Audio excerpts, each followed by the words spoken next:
在爸母的陪同之下，拢是28岁女警的肇事女大学生去到灵堂致意，当中超过10届向家属90度鞠躬回失礼，也毋过无感受到心意。没有感受到他的诚意啊，我们都还放不下。刚刚看着他走进来的时候，还有他们出事的第一当下，他的妈妈都有牵着他的手，他都还有他妈妈可以牵着他的手陪他面对这一切的事情。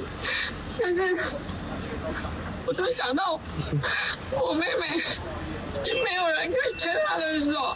顶个月28号，电信女警休困骑车扫向20岁女大学生弄掉，后壁游览车走闪袂理告过身亡。当下这名女大学生只检查家己的车，完全无要关心倒伫咧涂骹的女警。曾经坐届甲女警做伙宣传反诈骗的知青艺人谭爱珍，嘛到灵堂致意，把她当作像自己的孙女一样啊。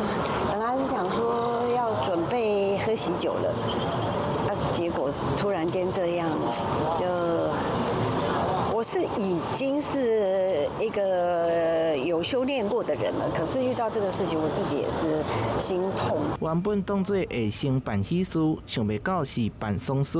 电信女警原本明年要甲男朋友结婚，也毋过明仔载5号的告别式，将以冥婚的方式搁续延婚。我的建议嘛是搁甲跋一个杯，有3杯，确定伊要嫁伊无？这第一点。第二点就是讲，伊将来若要搁娶某。伊的某就是变恶老婆，伊爱称呼这个女警为大姐。民俗专家指出，冥婚一旦完成，就袂当后悔。一世人的代志一定爱想好清楚，也无会严重影响未来运道甲运势。但是新闻收看采访报道。